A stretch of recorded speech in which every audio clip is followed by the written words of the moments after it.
Assalamualaikum warahmatullahi wabarakatuh. Halo teman-teman, sebentar lagi kalian akan mengikuti tes psikologi dan tes keperawatan. Hal-hal yang perlu diperhatikan adalah kalian harus berpakaian rapi dan sopan. Kemudian kalian harus membawa identitas sendiri seperti KTP atau paspor yang masih berlaku. Kemudian kalian harus membawa alat tulis pensil, kemudian pulpen dan papan tulis. Kemudian jangan lupa kalian harus membawa uang sekitar Rp250.000.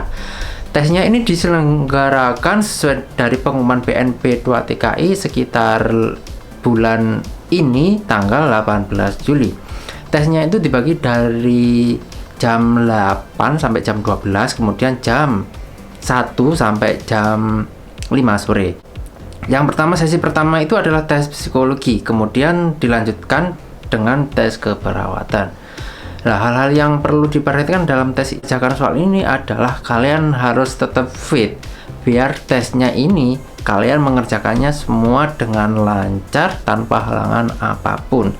Ya, yang pertama ini aku akan membagikan tips cara mengerjakan soal tes psikologi. Terus yang kedua adalah langsung aja yang kedua ini tes keperawatan. Tes keperawatan ini kalian sebenarnya udah belajar di kampus, mungkin kalian sudah tahu. Sekitar 75%-nya mungkin kalian nggak belajar sudah tahu. Ini belajar gerontik kalian mungkin sudah tahu. Kemudian untuk cara menghitung infus DLL mungkin kayaknya itu tidak terlalu ada ya. Yang penting kalian persiapkan diri untuk tes keperawatannya. Ya lebih tepatnya ya mungkin kalian belajar dulu juga nggak apa-apa. Terus yang pertama ini adalah tes psikologi. Nah, tes psikologinya ini mungkin ada 5 tes yang diujikan. Ya, aku akan membagikan tips-tips cara mengerjakannya. Langsung aja kita buka. Oke, ini adalah contoh soal tesnya. Yang pertama adalah tes logika aritmatika atau soal deret matematika. Polanya yang umum dipakai dalam soal tes deret angka ini biasanya berurutan, kelompok urut atau kelompok loncat. Meski kalian harus berkonsentrasi, kalian harus tetap ingat bahwa waktumu menjawab adalah sangat terbatas. Kemudian yang tes nomor 2 adalah logika penalaran atau soal deret gambar. Untuk tes ini biasanya terdiri dari deret gambar 2 atau 3 dimensi. Tujuannya sama dengan deret angka, namun bedanya hanya menggunakan gambar saja. Tipsnya yaitu konsentrasi, perhatikan bentuk dan warna pada gambar. Kamu wajib berhati-hati sebab kadang ada gambar yang berbentuk sama, tapi warnanya full atau cuma diarsir dan ada pola yang tak berwarna. Yang ketiga adalah tes analog verbal atau disebut juga tes sinonim atau antonim.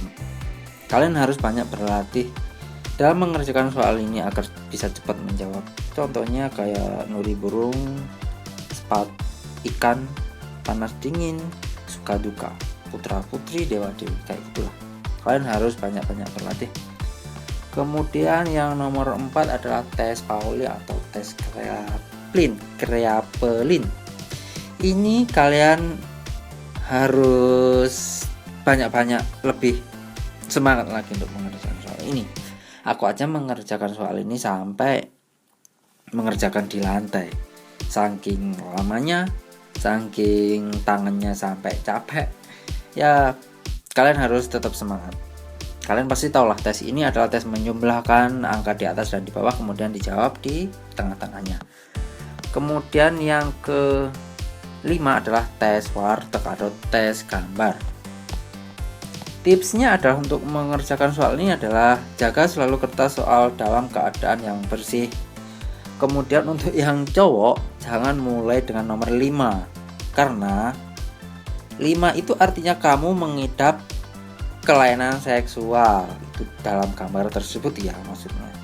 Untuk nomor baris 3, 4, 5, 6 usahakan gambar objek mati yang bersifat maskulin. Kemudian untuk nomor 1, 2, 7, 8 usahakan gambar makhluk hidup atau berbentuk yang menunjukkan sifat feminim. Ya itulah contoh-contoh soal psikologi untuk tes perawat. Oke.